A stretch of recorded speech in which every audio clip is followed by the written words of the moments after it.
लोगों के लिए जो इंडियन सिटीज़न है, किसी और कंट्री में रह रहे हैं, चाहे आप सिंगापुर मलेशिया में हो, चाहे आप दुबई में हो, अरब की किसी भी कंट्री में हो, आप यूरोप में हो, आप यूके में हो, आप कनाडा में हो, ऑस्ट्रेलिया का वीज़ा लेना चाहते हो और ऑस्ट्रेलिया एज ए टूरिस्ट जाना चाहते हो।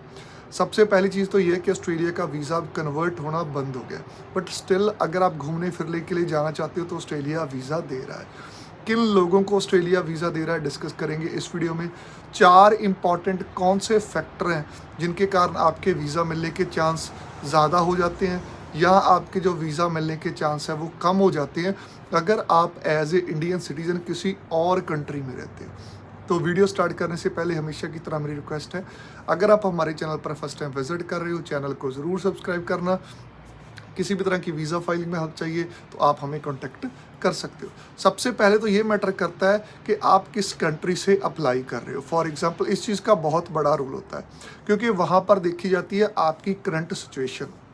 फॉर एग्जांपल आप किसी भी कंट्री में हो, आप इंडियन हो, आप दुबई में हो, जैसे मैंने पहले कंट्रीज मेंशन किए, वहाँ पर आपका इमिग्रेशन स्टेटस क्या है। अगर आप एज ए टूरिस्ट हो किसी कंट्री में, आगे टूरिस्ट वीज़ा के लिए अप्लाई करते हो तो आपके पास एक सॉलिड प्रूफ होना चाहिए, तभी आपको टूरिस्ट वीज़ा मिलता है, अदरवाइज़ आपके चांसेस कम हो जाते हैं। अगर आप वर्क परमिट के ऊपर हो, अब 3-4 चीज़ें मैटर करती हैं, स्पेशली ऑस्ट्रेलिया की बात कर रहा हूँ, या आप स्टूडेंट हो कि आपके वीज़ा की ड्यूरेशन कितनी है, आपके पास इनकम का सोर्स क्या है। बहुत सारे हमारे दोस्त ऐसे हैं, जैसे कनाडा में मैं रहता हूँ, कनाडा में क्वेरी आती है कि जी ऑस्ट्रेलिया अप्लाई करना है, उनके पास इनकम का सोर्स नहीं होता, किसी के पास काम होता है लेकिन कम होता है, पे स्टफ्स वगैरह कम होती है। वहाँ पर आपकी फंडिंग कहाँ से आ रही है, ये मैटर बहुत करता है, क्योंकि ऑस्ट्रेलिया के लिए अगर आपने ट्रिप प्लान करना है स्पेशली कनाडा से, तो आपके पास अच्छी फंडिंग होनी चाहिए। एटलीस्ट आपके पास $10,000 की फंडिंग होनी चाहिए, चाहे वो आपके पेरेंट्स दिखा दें चाहे आप खुद दिखा दें, क्योंकि ट्रैवल एक्सपेंस भी आने हैं और चीज़ें भी आनी हैं।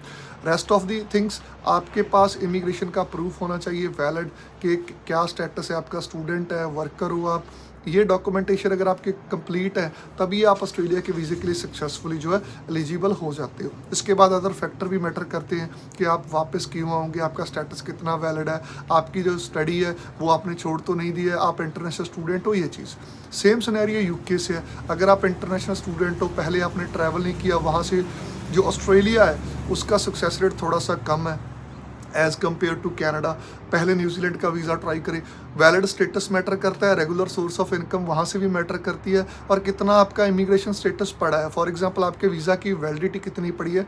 ऑस्ट्रेलिया के लिए ये चीज़ बहुत ही ज़रूरी होती है अगर आप एज ए इंडियन किसी अदर कंट्री से अप्लाई करते हो। सबसे बड़ा फैक्टर है फंडिंग, आपके पास एटलीस्ट $10,000 की फंडिंग होनी चाहिए, चाहे आप किसी भी कंट्री में एज ए इंडियन रह रहे हो। स्टेटस या तो स्टूडेंट होना चाहिए या वर्कर होना चाहिए, एज ए टूरिस्ट आपके वीज़ा के चांस बहुत कम होंगे। अगर ऑस्ट्रेलिया का वीज़ा अप्लाई करना है, एटलीस्ट आपका immigration status more than 6 month होना चाहिए, और आपके जाने की ड्यूरेशन कंप्लीट अच्छे से एक्सप्लेन की हो जानी चाहिए। ये नहीं है कि 2 दिन मेलबर्न में लगाने हैं, 4 दिन सिडनी में लगाने हैं, देन आप ब्रिस्बेन चले जाओगे। ये चीज़ें प्रॉपर एक आइटनरी होनी चाहिए, होटल बुकिंग आपके पास होनी चाहिए। ये नहीं है डमी बुकिंग आपने उठा ली और उसका खर्चा 4-4 लाख आपका शो कर रहा हो जो आपने होटल बुक किया है 10 दिन का। तो इन चीज़ों का ध्यान रखना है। इमिग्रेशन स्टेटस बहुत मैटर करता है, उसके बाद आपकी प्रेजेंटेशन, आप अपने आप को प्रेजेंट कैसे करते हो, अगर ये चीज़ें सभी आप कर लेते हो तब आपके वीज़ा के चांस है जो इंक्रीज़ हो जाते हैं। अगर आप वीज़ा अप्लाई करना चाहते हो या और इन्फॉर्मेशन लेना चाहते हो,